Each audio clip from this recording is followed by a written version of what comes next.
Welcome back to the Film Reelcast, where we're doing our second zombie film, but a very different. Well, is it really a zombie film? I guess it is. Planet Terror. Stu. Hello, mate. How you doing? You good?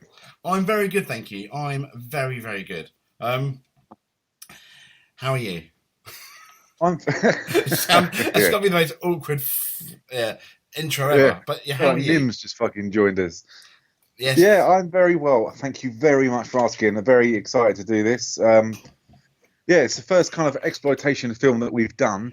Kind of B movie, I think. I mean, it plays Machete as well, which obviously is going to be mentioned during this podcast. Is a B movie exploitation. So probably I'm talking shit, but no, it's good to do another podcast. What a good intro. People who downloaded this, have they actually heard a musical intro for once? Have they heard of the music? We don't know. I don't know, mate. I don't know. We'll have to see about that. We'll have to see. It's just wondering, that's all. But yeah, I just want to thank everyone, first of all, for downloading the podcast. Last month was very good. Apparently, people did enjoy our Pirates of the Caribbean podcast, which does surprise me to a certain extent because the film is all right. But it kind of went pretty well. And we actually know for once, which is a bit of a miracle, which film we are doing next week, which we never do. And we'll reveal that later on. What film have you chosen for next week, Stu? Well, but you make it sound like it's a film that's close to my heart, like bloody shitty Street Fighter or something. The film I've chosen for next week is SWAT. Oh my god!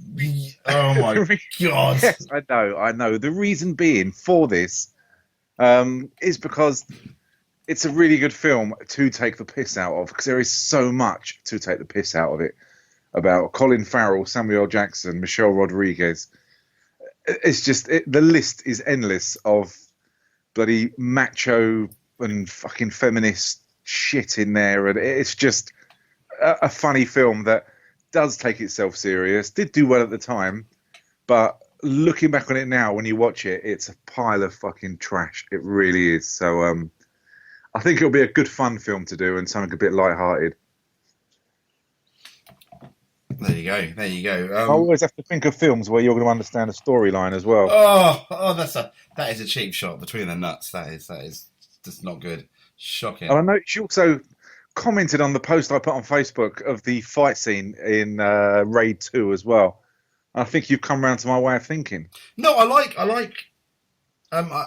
I've seen like loads of clips of both the films, but I've never actually seen it. And I think, next time we decide to do, we said we're not going to do it for a while, but next time we do decide to delve into like the foreign films again, that needs to be on the list, doesn't it? Yeah, I think you're frightened of doing it, to be honest, because you've given it so much shit in the past. I imagine it's a really good film, but the thing is, you're coming around now. See, you're coming around, you coward, aren't you? Well, because I know you like it, I'm going to want to hate it. So. Well, I just want to know how many splinters you got up on your arse when you've been sitting on that fence for so long, and now you're coming off it on my side. Well, there we go. We'll have to see. We'll have to see which side I do come on. That almost sounded rude, didn't it? Yeah, instantly. So, Planet Terror.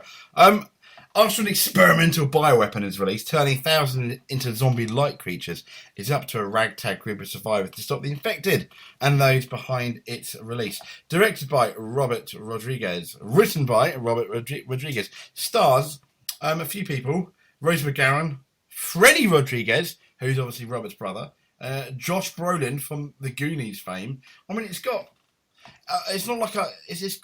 an interesting cast, to say the least. Bruce Willis, for example. Yeah. The cast is quite surprising because there's some people in there. It's very much like, you can see it's got the Tarantino kind of paint lick against it with regards to certain aspects of this film. He did work very closely, and this was done in conjunction with Death Proof. Is that right? Yes. Yeah, they came out together, and I'll be honest, this is the far better film. I couldn't stand Death Proof. No, I watched Death Proof. I think it was upon one of your recommendations of being one of your favourite films of all time. It wasn't. I really found it boring and hard work. I mean, really did. That is Sweeney crap. It's just there's so much talking in it. I mean, there's a couple of scenes in Death Proof, in the car, which is really interesting, which are really good. But it's a case of you wanted more of that and less talking shit, and that's all there seems to be. Yeah, it was a very early Tarantino pile of shit, and well, it's not. I say it's not that early, is it? No, it's Really? not. It's not that. I mean, it came out. Planet Terror came out in 2007, so no. Yeah. But I think, for me, and I could be wrong, the last really good Tarantino film for me was Kill Bill 1 and 2, and after that, they were never as good. But that was the last really good ones. I agree. I just finished watching Kill Bill 1 and 2 as part of my insomniac, don't sleep and watch films all through the night. And I just forgot how good those films were. Yeah. Really, really good. They are. I mean, they're on the list to be reviewed at some point. They are so good. But after I can't believe we've not reviewed them. I'm really surprised. No. I am quite surprised. But then I think it's because you went for a period where you used to slag them off constantly, so you avoided them. Maybe. We did. I know we did Pulp Fiction, haven't we? Yes, we've done Pulp Fiction, and we've done Machete, which was episode 6 of the podcast queue. But and we've done Django as well, which kind of went mixed, didn't it? Yes, that was interesting. That was one of Nim's personal favourites, which it was going really, really well. And the last half hour of the podcast, it just bombed completely, didn't it? Yes. But then again, Django, I thought was gonna. It was nearly a very good film, apart from, and then it turned what looked like to be a really, really good film about really interesting, era. And about how like a certain race was treated, and then it just went stupid. Yeah, it just went absolute shit. And I think sometimes you get to the point where you feel like Tarantino's kind of patting himself on the back, and he just goes off on a tangent, believing that he can do that because I'm Quentin Tarantino, and my army of fans will love it because I've done this, even if it's a crap direction that it's gone in. And sometimes it's too absurd against the plot, especially as you say, like Django, where it's on a really sad, serious topic. Thankfully, things have changed in the majority of the world, and you believe it, and you have sympathy for the characters, and you get quite involved in the story, and then it just goes absolute dog shit, and you just lose all faith and think, why the fuck did I watch that? So, but that's just me.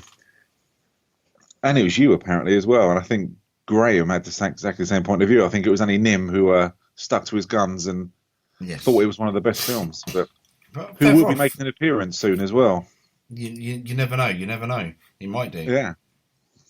So how much of this influence do you think Tarantino had on his film? I know he's in it. Oh, my God. Yeah. Luckily, he's not doing an accent this time. Oh, God. He's fucking awful when he's in films. I mean, I know people like to, when they kind of got mates in, and they do put the same people in, and they give them a starring role. I mean, like in Bad Boys, where who's that fucking tit who's destroying the whole world with those shitty Transformers films? What are they? What's he called?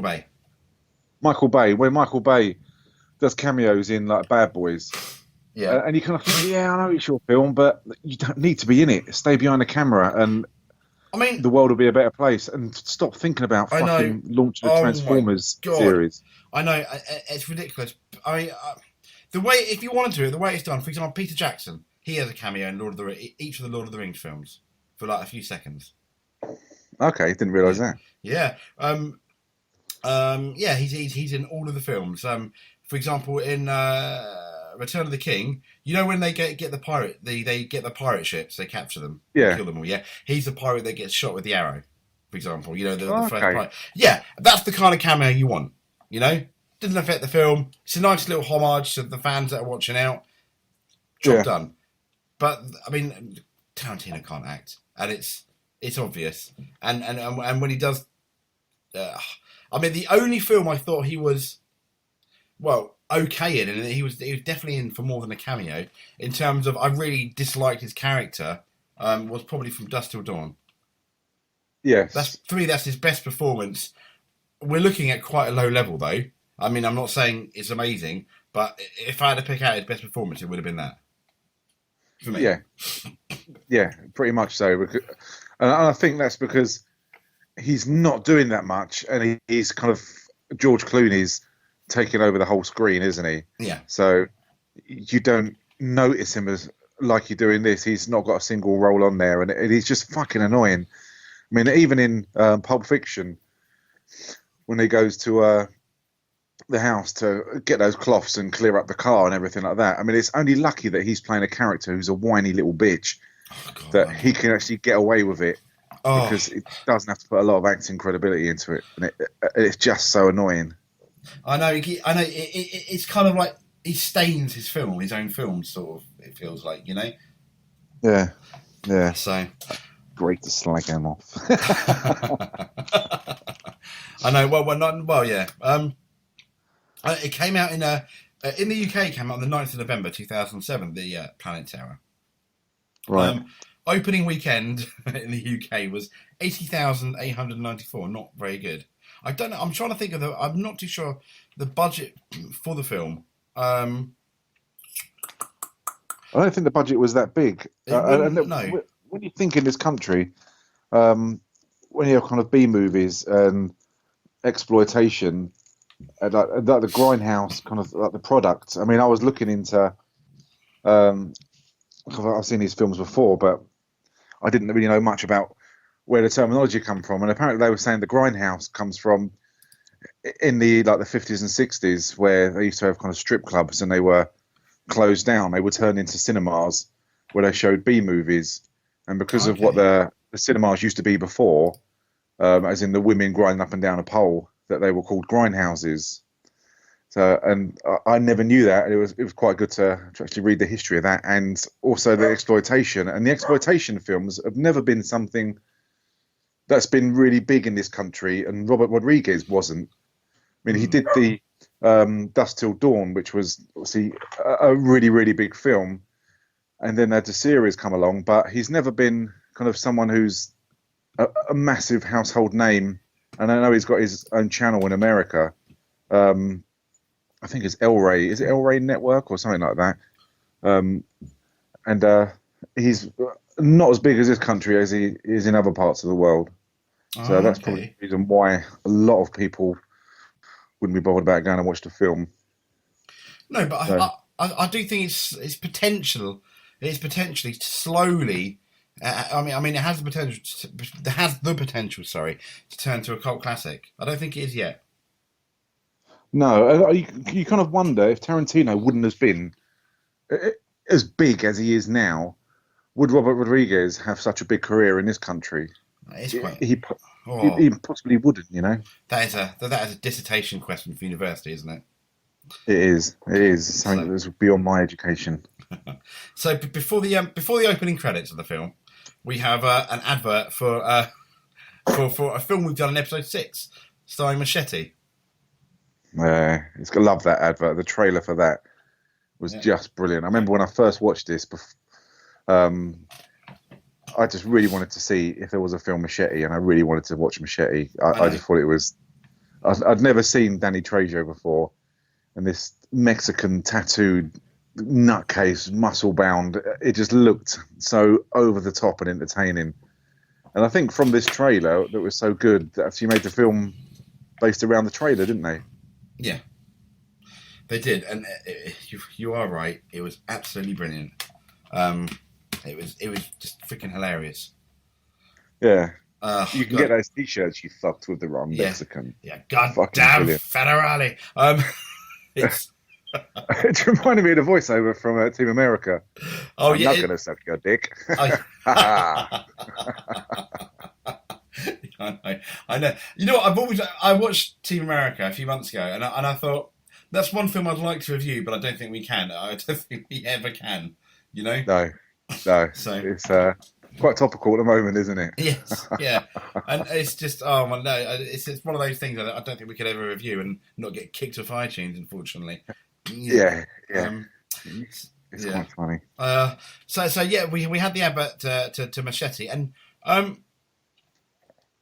which obviously I think we both gave glowing reviews for. Yeah, I really like Machete. It's really entertaining, over the top, and it is about as exploitation as you can get Hmm. with regards to the border. Especially, it's even topical now with the numpty Trump who wants to build the wall, and you've got Robert De Niro's character there who's talking about building the wall higher. I mean, it's so up to date still after all this time. It's just a really over the top, entertaining, classic B movie exploitation. It really is a good film. I totally recommend that for anyone who's not watched it yet. Oh, absolutely, absolutely. Yeah. Um, so over the opening credits, we've got Cherry Darling, who is played by Rose McGowan, who works as a go-go dancer at a club, crying on stage, and she tells her boss Skip that she needs to make a real change in her life, and obviously she quits her job. And while Why is walking, she crying? I think it's because she doesn't like her job. She doesn't like where she is in the life. Because you hear her basically throughout the film, you hear her basically complain almost about her life and what she wants to do. Like, I've got, my useless talent number one, useless talent 66, etc. And she's not very happy with her life, I No, it think. does get a bit boring after a while, doesn't she? Mm. So while walking home, several military trucks pass her close enough that she throws herself into a bunch of trash cans and gets several splinters in her thigh for her trouble. I thought Rose McGowan. I didn't know that she was also in Scream. She looks so different. Yeah, I didn't realise that as well when I looked at the credits. And also, the guy who's the manager of the Go-Go Club is Robert Rodriguez's real estate agent. Really? Yeah, he liked the way he spoke and he was very smooth, and offered him a role in this film. And what did you think about the Skip, the go-go dancer boss? That's me. He's not really in it that much. He comes across as a cowardly shit who does enjoy the attention of the women. But yeah, it's another one of those nods where, yep, doing a film. Do you want to be in it? Yeah, of course I will. So I'll play any role whatsoever. Yeah. I thought Rose McGowan was really good in this film overall. I mean, she overacted absolutely, but clearly in this film, that's what most of the actors have actually done. Yeah, I thought they were all really, really good. And Marley Shelton as well. I thought she is just she's stunning, and she really reminds me of Heather Graham so much. Oh, When I in this first film, watched this, yeah. I thought it was Heather Graham. Yes. She's lovely. Yeah, I think you mentioned that before. Just after we both watched it, and she does. She really does. So here we have Rose McGowan, and then we got the military base, which is a couple of miles away. We have the scientist called Abby. I think he's played by Naveen Andrews. Is threatening his incompetent employee for having lost 3 very valuable specimens.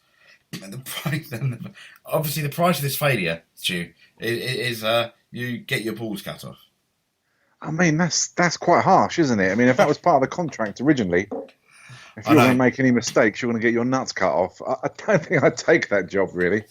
No, and it's ridiculous. I was like, well, what the hell? It's way random over the top, isn't it? I know, We're going to cut your balls off. I know, and he's got a jar of balls.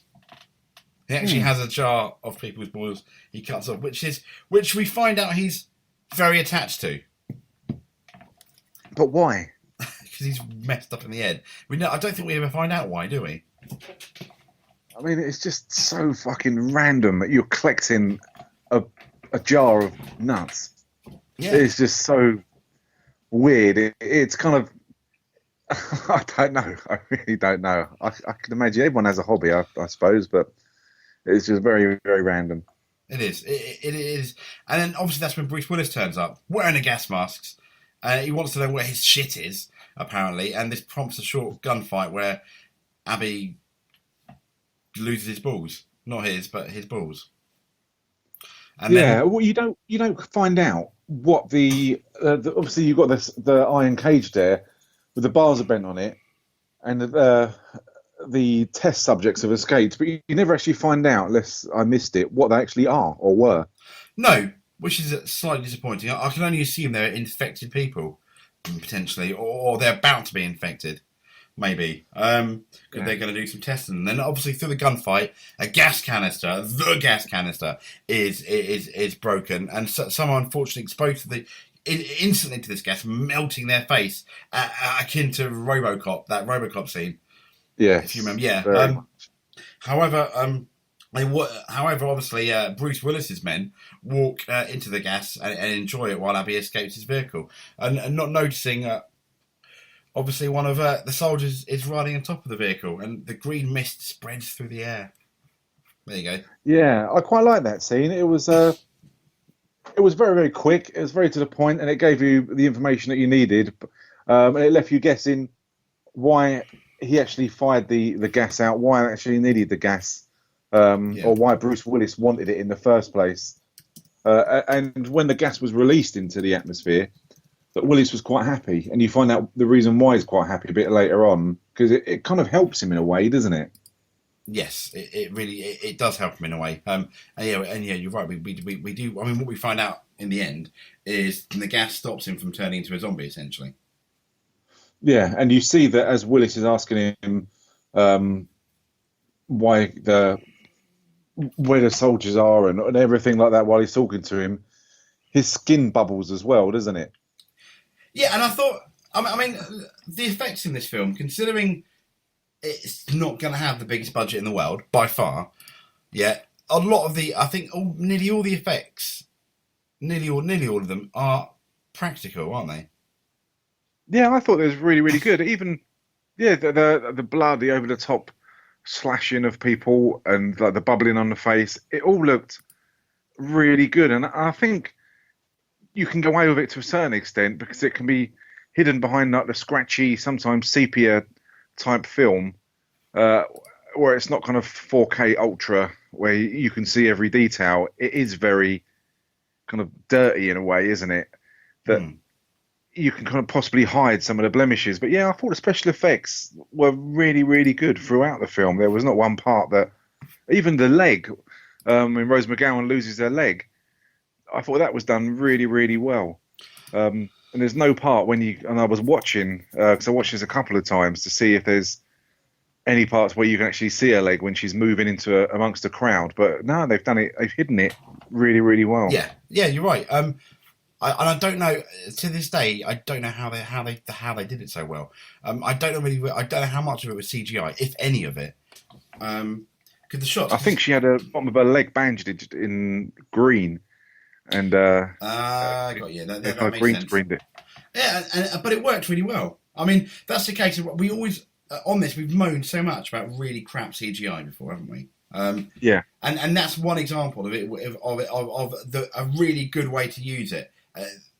That's successful that you can't tell a CGI. Where yeah. other It's kept films, simple. It works. yeah, other films have just gone, oh yeah, we'll CGI it when they probably could have done a Star practical Wars, effect. Star Wars, Star Wars, Oh Star my Wars. god! Yeah, but I mean, the scenes, for example, in the Phantom Menace, yeah, it looks like a PlayStation 2 cutscene rather than a film, doesn't it? Just a dog shit film, isn't it? It's so hard to find positives Yeah, throughout that. I mean, they're the usual positives. I mean, you're kind of walking on ground that thousands of others have gone through already, but it's just awful. So, but yeah. So the next scene is when they go to the Bone Shack run by JT, which is Kevin Feige, what did you think of and JT? I think he's really, really good character. It was when I watched this again, it was you realise that he plays the guy in Machete who's kind of running, who hires Machete to take Yes. the senator out. And yeah, I think he's a really, really chilled out character. He's just very, very cool, isn't he? Yeah, and he's obsessed with his barbecue sauce. Yeah, he's very, very likable, and yeah, I think he's great. And again, like very much like Tarantino, he uses the same actors in a lot of his roles through Dust Till Dawn, through this to Machete as well. And yeah, they're just really, really good. And yeah, I liked his character. It's very strange seeing Fergie in here. I mean, I'm glad she wasn't in it for very long. I mean, she's lovely on the eye, but I what thought was she doing in this? Yeah, that was a bit rad. But I thought the role she played was good. As in, if you're going to put her in there, she couldn't. You couldn't have picked a more perfect role for her. It was short, Yeah. to the point. I mean, even the shots were somewhat almost pornographic of her. You know, I mean, it really did exploit. It really was exploiting everything, all of her assets. Let's say, obviously before she died.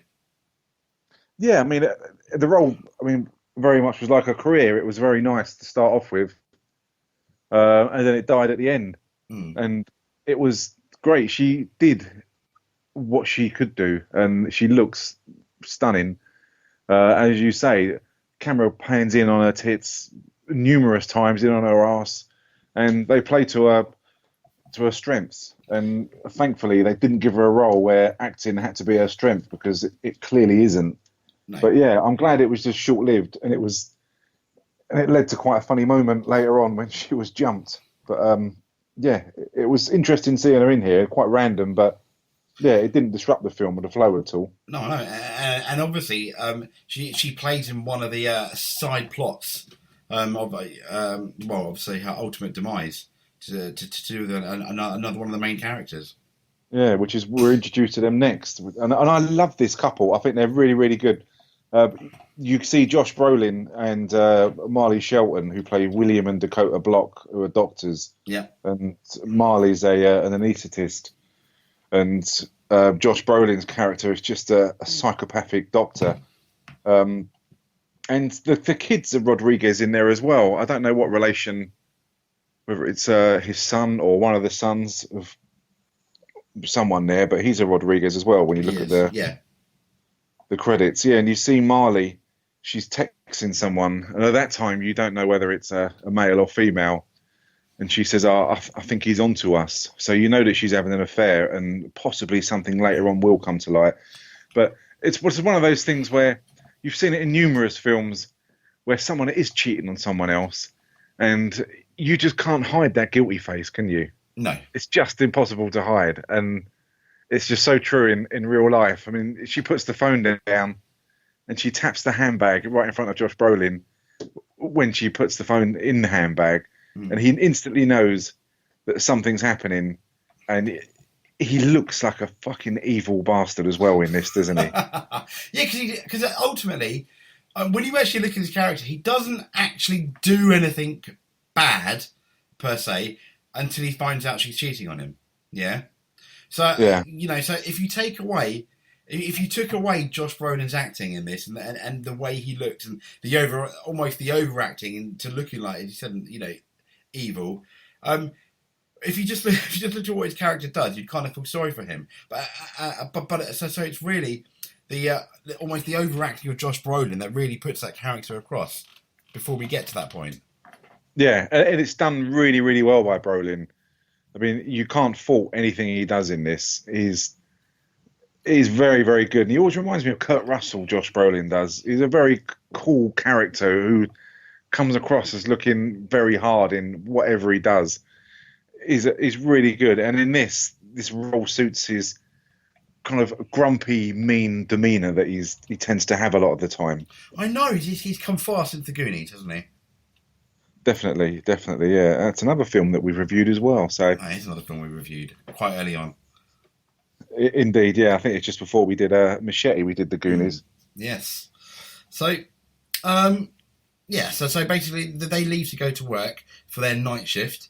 Clearly, um, and then we go to the hospital where obviously they work, and people with strange symptoms start arriving. And the first one, played by I think a guy called Nicky Cat, has a bite supposedly half an hour old with the advanced stage of gangrene and bacterial infection, and obviously Dr. Felix, who's one of uh, Dr. Dakota's Dr. William Block's, Josh Brolin's acquaintances, let's say, noticed he's seen similar wounds before in Iraq's shoulders, fucking hell, Shoulders. shoulders in Iraq's shoulders, and this was due to mustard gas, and that's obviously a clue.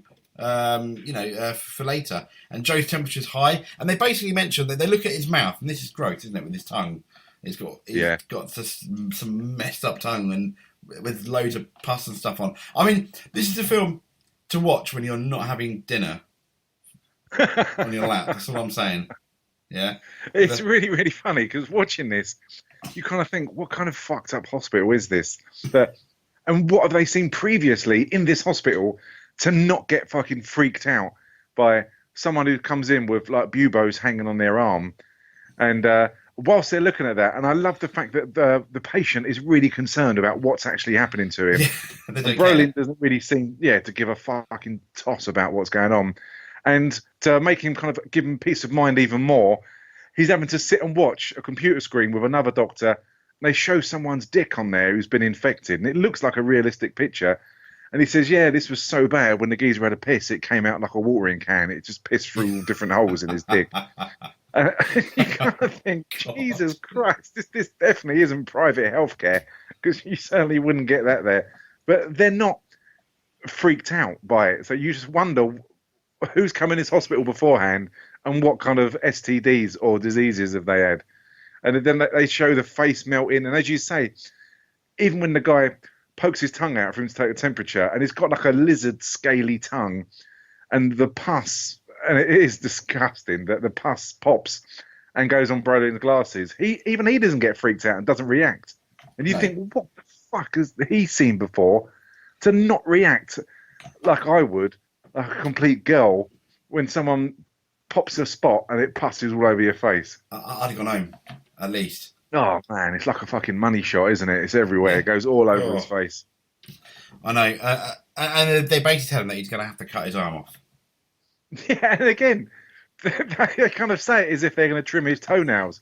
Yeah, okay, we're going to cut your arm off, okay? And he's like, yeah, fair enough. There's no kind of operation to it, is there? No. It's a case of if you go and see John next door, he's got a saw, just sit there and he'll just cut your arm off. And they're all so casual and blasé about it. It's just, it's so funny. But again, like many of the things in this film that actually happen, because it's a B-movie exploitation, over-the-top film, that you can do this. You can afford to do these silly things and have these silly storylines and directions and get away with it. Yeah, absolutely. And that's when you obviously, the next time you meet Marley again, where Brolin calls her in. He does. But yeah. And obviously she injects saying, "These are my friends," about amputating his arms, and she kind of creepily says, "This is the last time you'll see me." You know, as she puts him to sleep. Yes.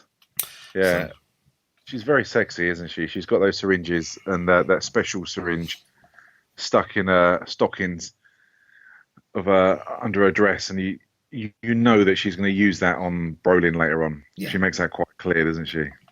So on the road, we have Tammy, who we've talked about, is listening to a radio broadcast dedicated to someone named Jungle Julia when her car breaks down near the military base. I don't know why this person, they are reading a synopsis, I don't know why they mentioned that, Jungle Julia, but there we go. I think that is a reference to a singer. I did look at it on the internet when I was looking at different facts about this, but yeah, a lot of them are shouts out, like Wray is a guitarist in, I think, Mexico, that it's a tribute to him that are different names. Yeah. So yeah, there's lots and lots of different things. Again, like when you and it's only because I watched Kill Bill the other day, when Wray goes into the Freddie Rodriguez, his character goes into the JT's bar, and it gives him some Apple cigarettes. They're featured heavily in Quentin Tarantino's films. Like, for instance, Kill Bill, when she's going after Lucy Liu's character, she goes past a massive poster with Apple cigarettes on there. Really? Oh, I didn't know that. So this all happened in the same world, potentially. Yeah, and that's what Bruce Willis is smoking in Pulp Fiction when he's offered a cigarette in the bar. That it's the same brand, and it's kind of, apparently it's featured heavily through a lot of Tarantino's films.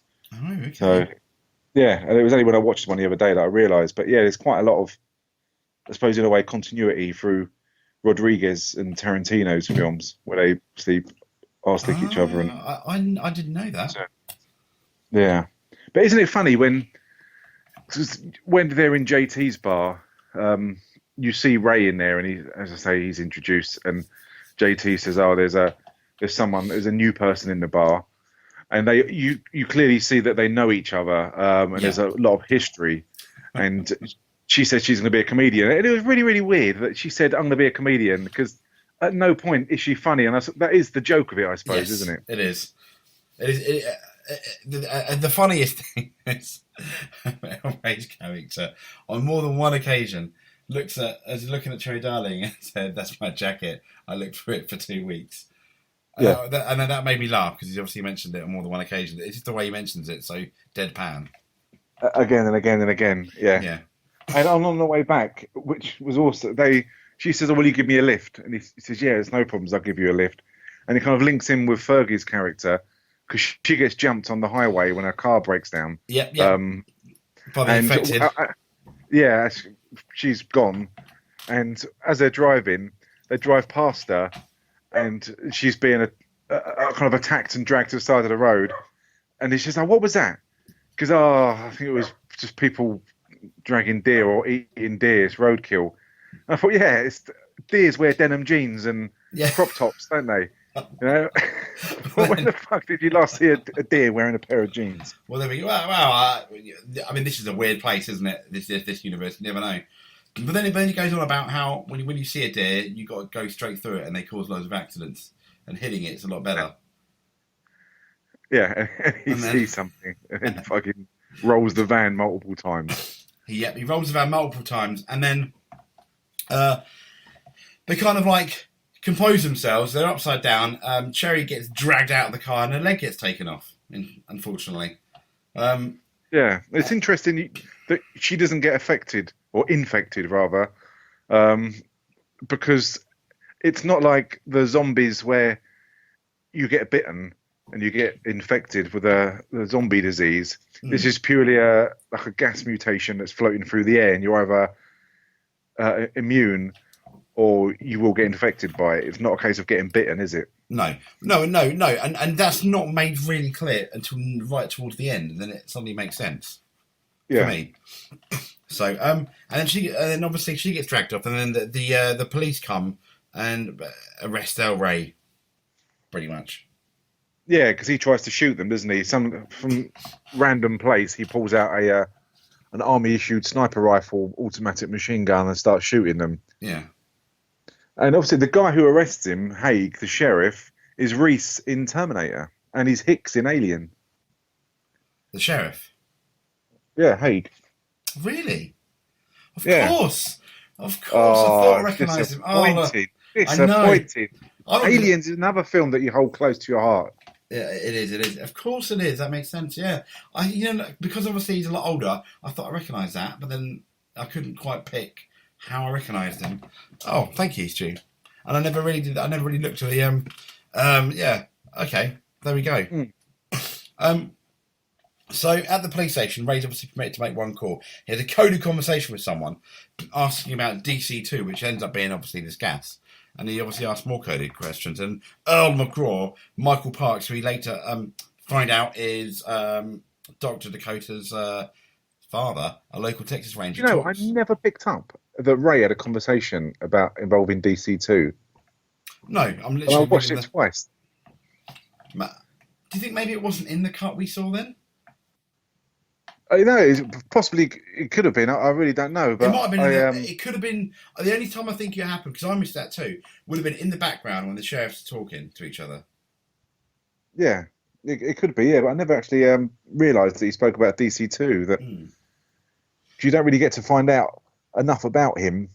As far as I know, he doesn't mention that he was ever in Iraq, does he? No. So, and this was a chemical used in Iraq. So I don't know. I mean, if it's down there, then obviously he must have mentioned it, but I'd never picked that bit up. Okay. Well, apologies, I sidetracked you now, haven't I, James? No, it's fine. Anyway, the local Texas Ranger, Earl McGraw, ends up going back to his wife, who he finds out is potentially dying of lung cancer and feeding her, which I mean that ends up in. I don't want to say it's funny because it's not, but it is funny. His reaction to her feeding her, and just that it's commentary on the whole situation about the soup and things. And obviously, she's completely almost comatose, and he suddenly turns around out the blue. She's turned into this zombie, isn't she?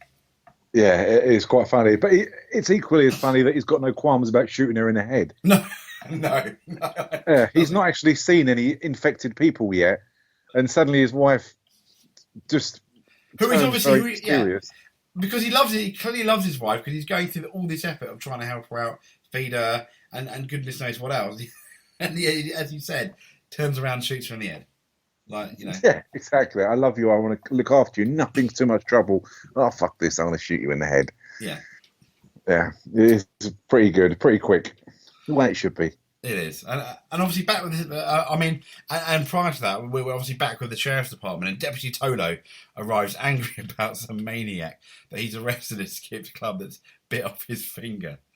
And it's funny because Tolo's renowned for being a shit shot, isn't he? And he Yes, proves that numerous times. he And does. this guy is always going to be Sex Machine from Dusk Till Dawn. No matter what he's in, Yeah, he's going to be Sex Machine. He's just a really funny guy. He's just funny to look at. He he's brilliant. really is. He's funny to look at, and yeah, and I think he plays it once again. He plays this part really well, Yeah, almost tongue in cheek. yeah. Yes, and obviously as he gives Tolo gets his ring back, and then you know, when they go outside, and it's just turning to a riot outside. Carlos is bitten on the arm, who's obviously one of the other deputies, and attacked by the infected or the sickos, whatever you want to call them. And before they react, he's torn apart and eaten by his attackers. But it's equally good though. Sorry, but when Tolo comes in the office and he says that someone bit his finger off, and all that Haig says to him is, "Oh, just put a bandage on it, forget about it." There's no like, "Fucking hell, what happened there?" just like at the hospital, Carry it's on. just so casual. Yeah, yeah, it is just bizarre, isn't it? It Yeah. really is. But that's the kind of pace of this film, I suppose. Yeah, and obviously, all these police officers turn up, including a very attractive female deputy who has absolutely no lines in the film, but Yeah, but she's still got lives. no lines in it. She's really fit and has her shirt tied up in a knot. I It know is superb. it is. It is. Doesn't sound it. We have no idea who she is. There's no character development whatsoever. She's just there for eye candy, clearly. But then I love think the in the fact. credits she's down as something like fit policeman or attractive or sexy policewoman or something like that. I mean, that should be the standard uniform for every police female. If they're looking like that, that is. If they're looking at that, Yeah, some of them are a bit hot fuzz, but yeah, that should be the standard outfit. It's quite funny, yeah, that she's put there, and it's just for eye candy purposes, and they make no secret of that. It's absolutely brilliant. there we go. so, I'm trying to compose myself now. And back at the hospital, we've got more and more people obviously coming in with boils and infections, and Dr. Felix and Dr. Block are unable to comprehend what's happening.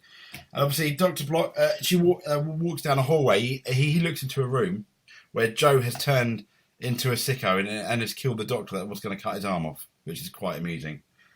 Yeah, And then obviously he goes and cuts the doctor's glasses. The saw shuts off, and then he ends up putting all this pus and blood and stuff. oh, that's just. Oh, before that, you get the part where Fergie's in it again, wheeled into the hospital, isn't she? Oh yeah. And this is the bit that he absolutely revels in, and he loves to point the fact out that she's brought in on a stretcher, and the paramedics are the sickest fucking paramedics you can get. The gorier the death of these people, these poor people being brought into the hospital, the happier they are, aren't they? Especially the male one. Yeah. Absolute sickos. But yeah, and she's brought in on like a gurney, and they say, "Oh, she's brainless." And when you turn her head round, her head's being eaten out, and Oh god, she's got a hollow skull, which is quite funny, really. And he has great pleasure showing Marley Fergie on the table and getting a reaction. It's from that reaction that he knows that his wife was going to run off with her, and it carries on from there, where he injects her with her own anaesthetic syringes and numbs her hand in order to get the phone off her to check the messages. I know, that's like really creepy, isn't it? It's a really, really sick thing to do, and he is actually going to kill her there and then, isn't he? Yes, he's about to kill her there and then, and he ends up once he works out he's cheating her, he ends up locking her in obviously, you know, in a cupboard. Yes.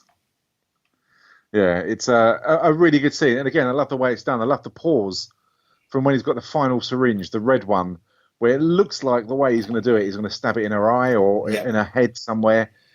That it's kind of held there like it is in the like those 70s films, where rather than in any normal kind of walk of life where you do it instantaneous and you would kill that person.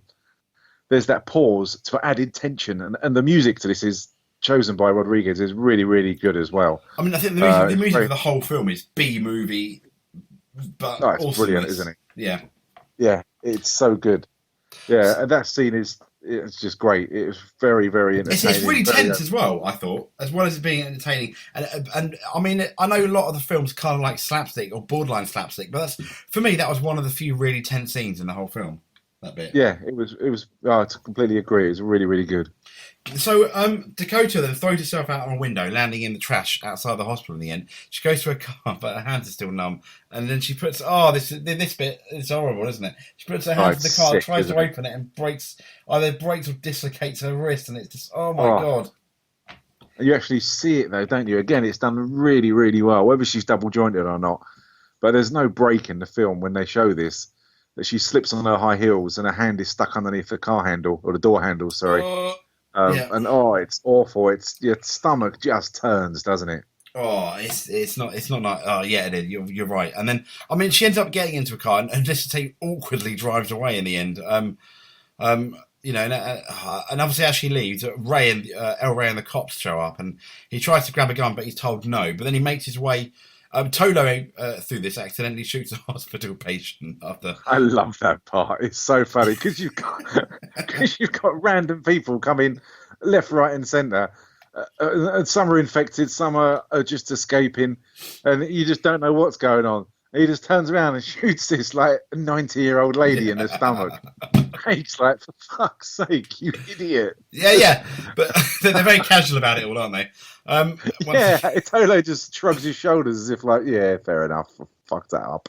But yeah, it's so funny. It really is stupid. It is. I mean, Ray entered the hospital, and obviously we found out that the total mayhem has taken over, and the infected corpses are injured and chasing, attacking doctors, ripping them apart, and he just goes to town with his two butter knives, killing everyone until he finds Cherry, who's again, that's really, really good. I love that part. It's really unexpected. All he's got in is the two butterfly knives because again, they won't give him a gun, which kind of they wear that point down to the bone that they're not going to give him any weapons at all. So he just goes in the glove box and gets two butterfly knives out.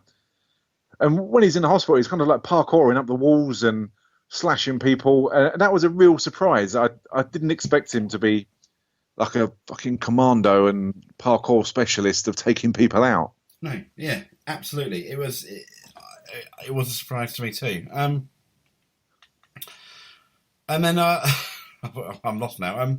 He makes it to Cherry's room, and then he just ends up making a leg out of her like a table leg. It's so random. Oh, so fucking over the top and bollocks, stupid, isn't it? Yeah.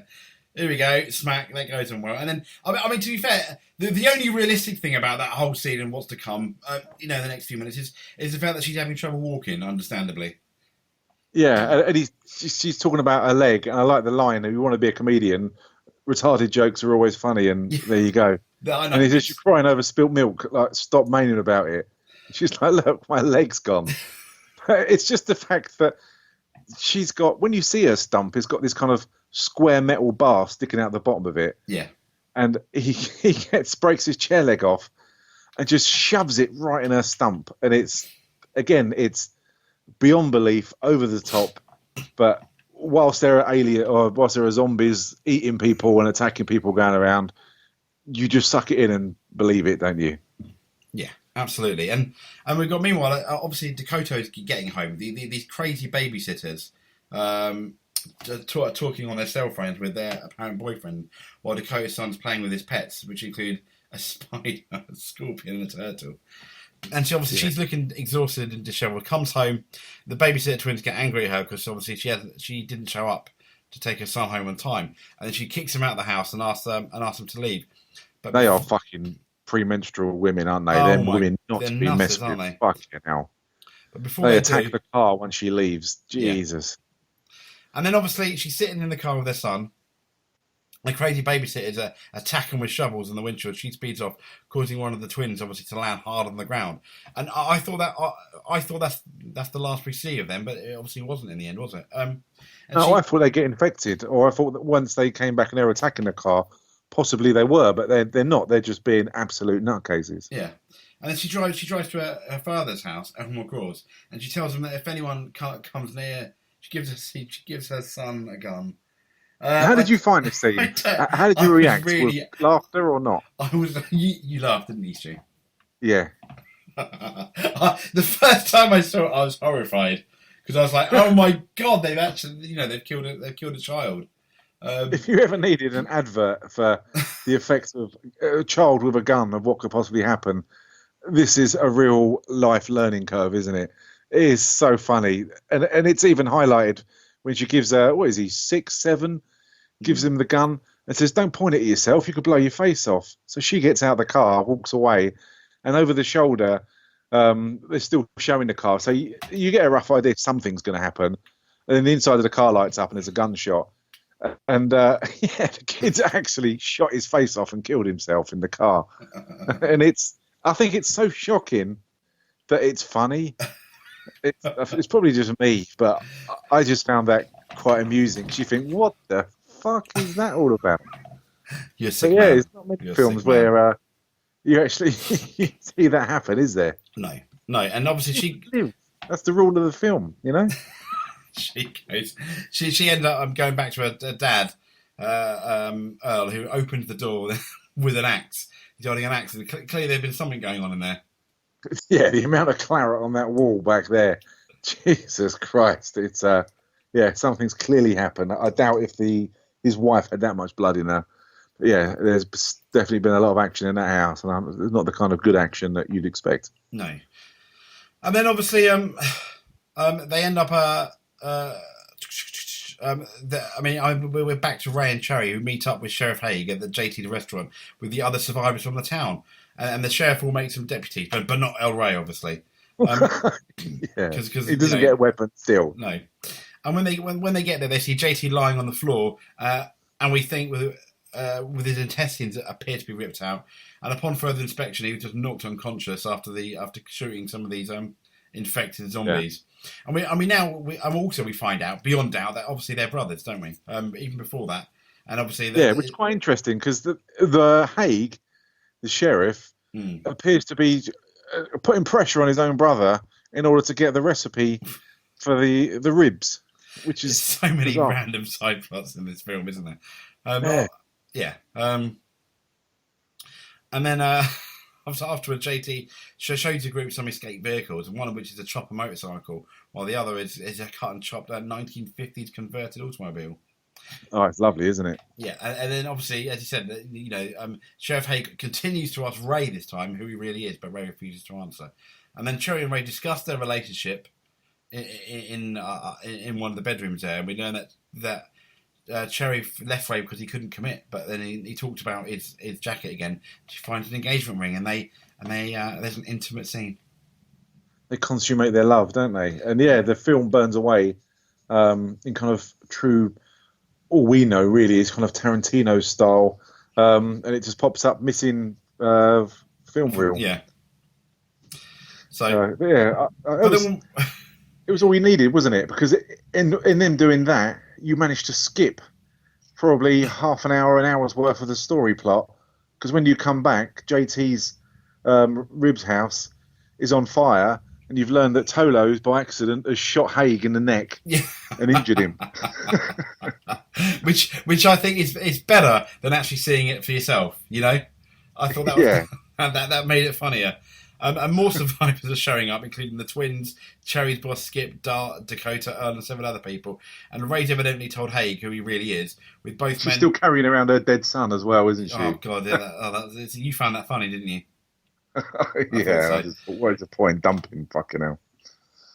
I know, and then Haig is Tolo's ripped apart and eaten by the sickos when who are trying to break into the restaurant, and the survivors they basically end up driving out. They retreat back inside. Well, they're about to go out, then they retreat back inside the burning building, and Ray says that someone needs to retrieve his truck so they can leave. Cherry volunteers. I don't know why the one-legged person ended up having to do it, and then she hobbles out as Ray covers her, but obviously by firing, we find out he's like a really, really good shot. Yes, yeah, he says that I never missed, doesn't he? And he didn't miss. He yeah, Cherry's back, and as she was getting the van, he was taking out all the zombies. Yeah. As that was happening. When they escape at some point, Tony's pocket bike gets out the trunk, and Ray Oh drives God, that. what Oh the my fuck was God, that what the about? A hell? mini moto. Yeah. Um. Yeah, that was just. Yes. Again, it's bizarre that this film never stops surprising you with something that you thought would never work, and in real life it just wouldn't work. But in this film, they just play it out. Yeah. So we're getting near the military base now, and obviously blocked by a wall of zombies, and they say we're not going to have enough ammo. And then obviously it's the military that shoot them and kind of take them all prisoner. Yes. And this, for me, now, this is probably. I really enjoyed this film, all of it, but this is the weakest part of the film for me. This bit, I don't know how you felt. Yeah, that's interesting you say that because when it got to the last part here, this was where I started to lose interest as well, and I Yeah, don't know why that was, but yeah, I started to and this is look at my something. watch, see how long was left, Yeah, and this and is interestingly, it this is bored something me. neither of us have talked about. Neither of us. This is the first time we've spoken about our feelings about the film properly, and I had no idea that you felt the same way, which is quite interesting then, because potentially then it is we're obviously not the only ones, and it is one of the weak parts. I think it's one of the weakest parts of the whole film. Unfortunately, the Yeah, ending. why did you think it was so weak though? I don't. I think it's because we've had all this tongue in cheek and everything, and it's the film seemed to take a turn. It just seemed to change somewhat. The plot seemed to change. I mean, we know there are these military people there, and then they're suddenly made out to be the bad guys without any real build up. Suddenly, I mean, they're not Yeah, obviously bad guys at the beginning, and it's just I don't know. It just felt like you didn't need this whole bit in, and you could have put something in different for me. yeah, I found it that exactly what you're saying. It's as if the film tried to kind of take itself serious, and the loose plot that they had running, they tried to make it as if it was like a serious plot line, and due to that fact, there is tension in it. But Mm. all the way through the build up of this, it's it's been slapstick, it's been over the top, it's been totally unbelievable. And people's reactions to certain incidents has been the opposite of what they would be in real life.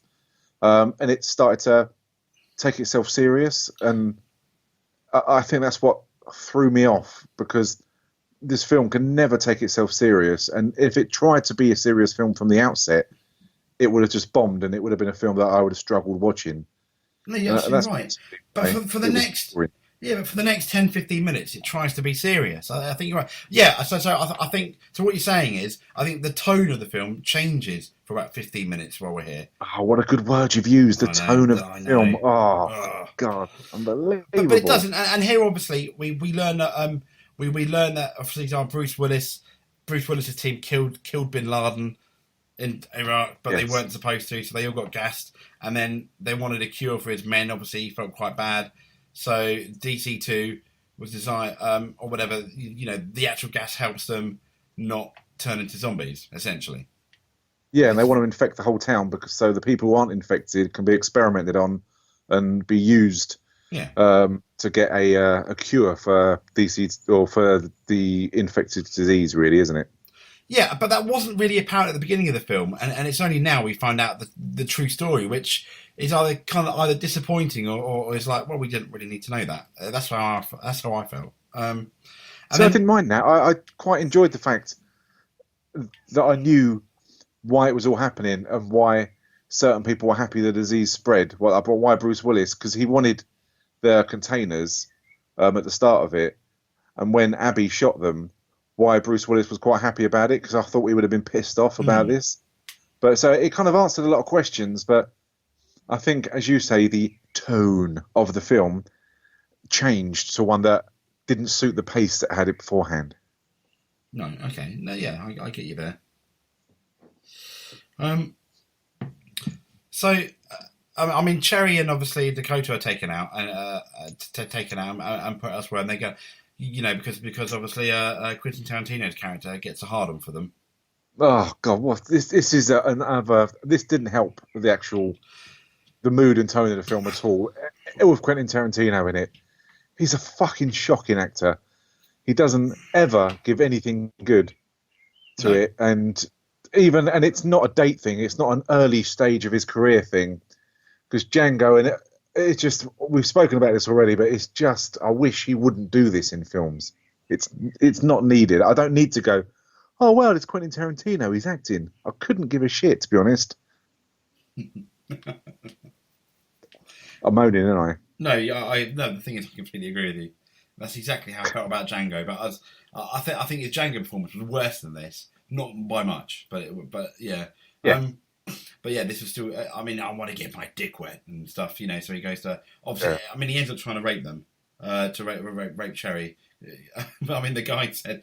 The guy even said, his friend said, dude, she's got one leg. And he goes, easy access. And I was just like, oh my yeah. God. It's like you fucking sicko.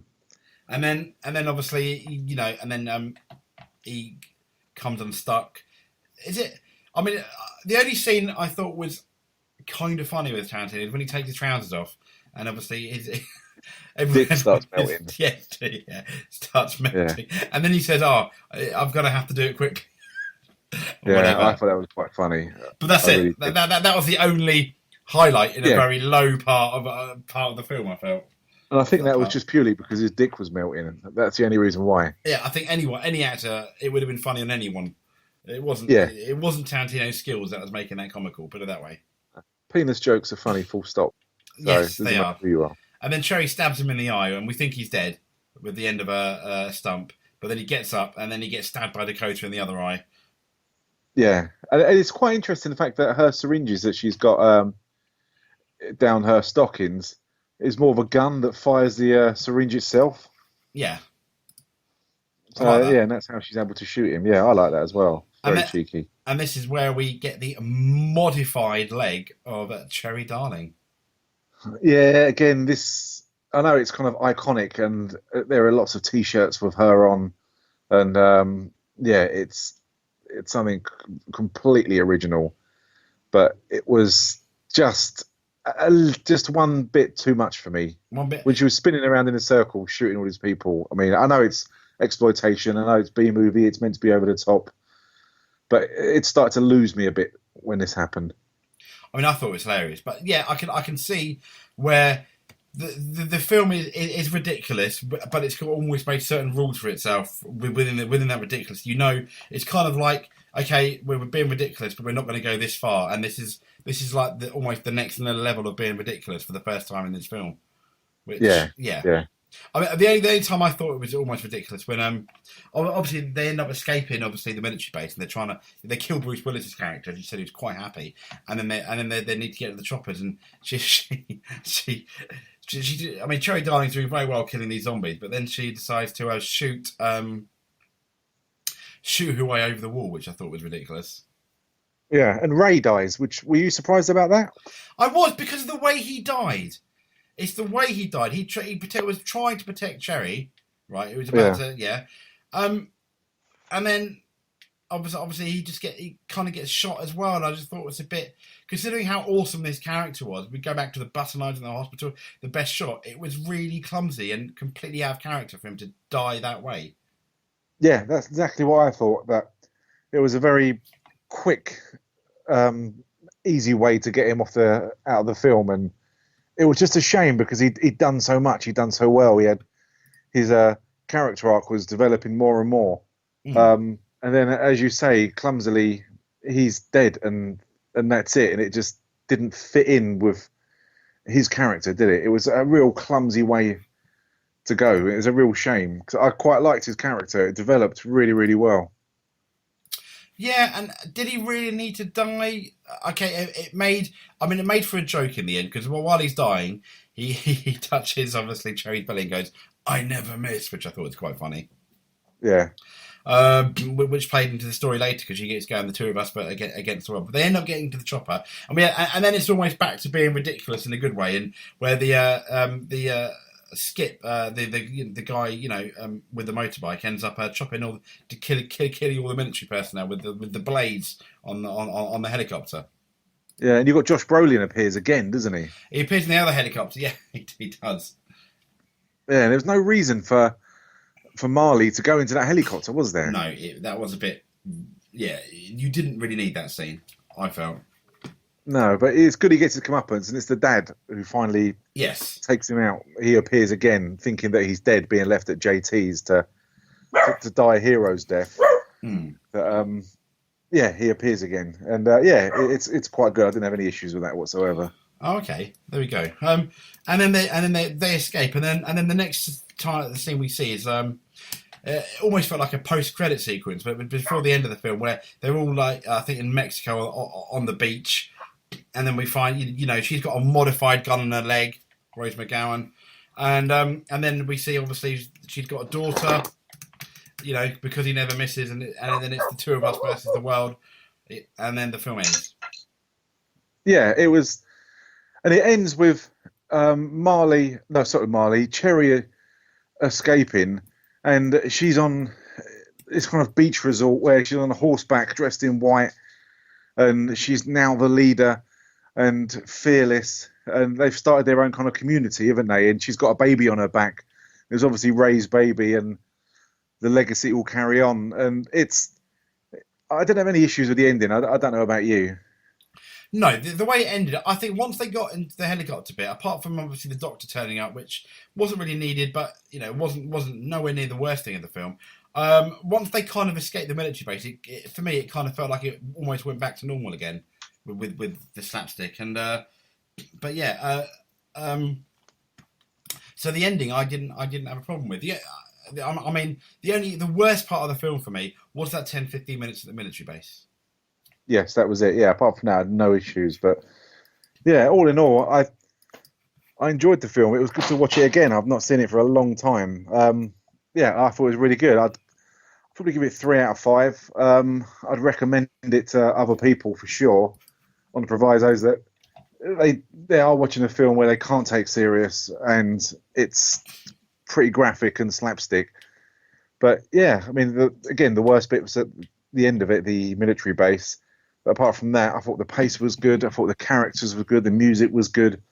Yeah, I think this was a really, really great, fun film. Very entertaining to watch. It's a kind of hangover film that you can just chuck on, lay on the sofa and watch it, and you don't have to pay that much attention to it. It's a good film. Yeah, no, absolutely. I mean, I'm going to give it a 4 because I really, really enjoyed it. I probably would have given it a 4.5, but had it not been for that 10-15 minutes Well, I mean, that's a high score, 4.5. Yeah, I really enjoyed it. I really, really liked it. And I've watched it quite a few times. What'd you give Street Fighter? 7. It's brilliant. You know what? I'd probably give Street Fighter. I wouldn't give it a 1. I'd give it a 2, if I was honest. Yeah, good. If you would have said a 4, I would have fucking hung up. And that's all because the only reason I would give it a 2 is because it's Raul Julia's last film, and I thought he was awesome in it. It was the only good thing in that film, but I thought his performance was so camp and awesome. It was brilliant. But if I was hired, if I got paid for this job and I had to take it seriously, more seriously than we do, Stu, I'd probably have to give Street Fighter like a 1. But there we go. I'm glad. You're glad? I was worried that you'd say something else. I was very concerned. Oh no, but it's a guilty pleasure, unfortunately. So there's a lot of things that are illegal that you just shouldn't do. Watching that is one of them. The interesting thing is going to be, do I think SWAT's better or worse than Street Fighter? So but you've got to remember, SWAT isn't a film where I've recommended because no, I know. It's a film that I like. It is a film you can't. I know you're looking for a film that I like to hold against me and rip apart. I know. This podcast has become a podcast of hate. Which one of us hates the film more? Yeah, really close to my chest. Even if I love the film, I'm going to say it's shit. Yes. So that was it. I was looking also, just as I was just going through some research for this, just some films that are being remade. And some of the films, I know we kind of talk about that Hollywood's lost kind of any original ideas that are coming out. And some of the films that are being remade, they're remaking Alien Nation, they're remaking American Werewolf in London. But then surely, I mean, we discussed it, I think, on the last podcast, that remakes. I mean, when you actually look at it, most of them are unsuccessful. I mean, and even when they do their reimaginings, I mean, look how much dislike Ghostbusters got. I'm sure it's a better film than sure it's actually a better film than most people think. I don't think it's a great film when you look at it. No, but even Big Trouble in Little China, they're remaking that. But you don't need to remake that. I mean, I'm so glad they haven't remade Jaws yet, and I'm almost expecting that to be coming because I mean that's such an iconic film. I really hope they do. It's one of my favourite films of all time. Yeah, and I really hope, I really hope they don't. But I'm worried. I'm worried they will. It's like Hollywood has run out of ideas. but I mean, did you ever watch Blue Thunder as a child? Is that the helicopter? Yeah, Yes. they're remaking Blue Thunder, but instead of a helicopter, they're using a drone. I mean, fucking unbelievable. Who comes up with this idea, and who is stupid enough to back it and finance it? What annoys me is obviously it's a drone, yeah. So you don't have a pilot, so it completely takes the humanity and any concept of the crowd being behind the concept of Blue Thunder out of it. Who can really get behind a robot? Okay, it does happen, short circuit, kind of like certain things, Wally, but no, I mean I can't see that working at all. No, I can't see it. I mean, there's so many films when you go through. I mean, bloody Death Wish as well. I mean, these films are iconic, and you just can't and shouldn't be allowed to remake them. There are some films they should rubber stamp never to be remade because they're just so good. And The Crow, again, I mean, that was iconic for different reasons. Obviously, he tragically died making that film, but it's just bizarre. Sorry, I didn't hear. The Crow. Yes, The Crow. Yeah. Why remake? Why do you need to remake that? I don't. Think of something original, and I think when you actually look, I mean, Jurassic World, for example, did do quite well, but it wasn't a remake. It was like almost a continuation. But a lot of remakes, when you look at it, they don't actually do that. They don't do amazingly well at the box office. From the top of my head, no. They're not record setters or anything when they've done their remakes or even reimaginings from Japanese. Or Korean, Asian, for example, films which they've done. They've never been as good. They've never ever really been as good as the originals. No, and it just annoys me when I see these films that are going to be remade because, I mean, when you've got like a franchise like the Transformers, I've only ever seen the first and second one. After that, I just tapped out on all of them because let's be honest, I really enjoyed the first one, though. I did enjoy that. Yeah, the first one's good. It's original. The second one's okay. But the films get longer and longer, and it's just awful. And people obviously they still make a killing just because of the name, and you've obviously got a hardcore bunch of fans. But I can't imagine like Big Trouble in Little China. Today's generation won't know about the Kurt Russell film, and for that reason they may or may not see it. But our generation certainly wouldn't go and see it. So naturally, you could lose 50% of the audience just on the fact that it's a cult classic film, and I'm not going to go and see it. I mean, the first one, which we still need to do, I know you've mentioned it a few times off the pod that you'd like to do it, because I watched it and I didn't particularly like it again when I watched it, which upset you tremendously. It did. Which is why I'd like to do it. But I wouldn't go and see it. I'm sure you wouldn't go and see a remake of it, would you? No, it tarnishes the memory, I think. Yeah. Yeah, I mean, you need to look at the way Ghostbusters was handled. When you look at it, it was basically the guy that did Bridesmaids. I mean, you've got a set of very good, talented actresses in there, but it was a comedy first and Ghostbusters second, by the sound. Where the original Ghostbusters, the thing that made it amazing is they all took it really seriously, and that's what made it funny. Yeah. For example, where the remake was the opposite way around, it just didn't work. I mean, it could have been, and it's just very sad. Yeah. Well, on an up note, it is the 5th of July, and I'm going to go and see Spider-Man tonight, Homecoming. Oh, I've heard good. Wait. I've heard good stuff. So I've not read any reviews about it. Obviously, I've seen the first trailer that came out. I didn't see the second trailer teaser that came out, but I think you're just more excited to see Tony Stark rather than Spider-Man. Spider-Man and Iron Man in the same film. God, it's just going to be pornographic. It's going to be fantastic. I cannot wait to go and see that, especially off the back of being how disappointed I was with Wonder Woman. Yeah. Yeah, I mean, it'd be interesting to give your thoughts on it next time we chat. Yeah, definitely. I'll let you know my opinions of it. I don't want to be too excited because I just don't want to be disappointed. I'm sure I won't be, but I'm so looking forward to it. I'm so excited. I haven't felt like this since we went to see Winter Soldier together, where we virtually ran hand in hand to the cinema because we were that excited. Oh, yeah, and and that was one of the best. That was really really good film. That was one of Marvel's better ones, I think. I mean they've done a lot of good ones, but I thought that I've really enjoyed that, The Winter Soldier. Yeah, that was for me still really really hard to beat in the MCU without a doubt. It's such a good film. So that is the podcast. That is Planet Terror, and that's us slagging off remakes. Next week, as I say, we're going to do SWAT, which will be very much light-hearted. It is a pile of shit, and it'll be really entertaining to do. There'll be a lot of piss takes about it.